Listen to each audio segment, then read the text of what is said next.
కాదు, మధ్యతరగతి కుటుంబంలో పుట్టిన ప్రతివాడు ఈ తప్పులే చేస్తున్నాడు.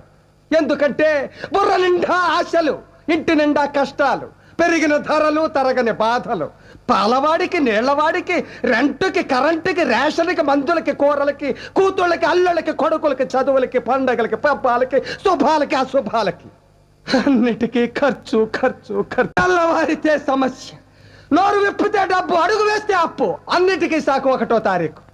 అది సర్వరోగ నివారిణి. 1వ తారీఖు అని 30 రోజులు ఎదురు చూస్తాను సార్. చివరికి అది ఇలా వచ్చి అలా వెళ్ళిపోతుంది. వరద బాధితులను ఆదుకోవడానికి హెలికాప్టర్ వచ్చి వెళ్ళిపోయినాడు. 1వ తరగతి వాడికి 2వ తరగతి, 2వ తరగతి వాడికి 3వ తరగతి, ఇలా అన్ని తరగతుల వాళ్ళకి ఎదుగుదల ఉంటుంది.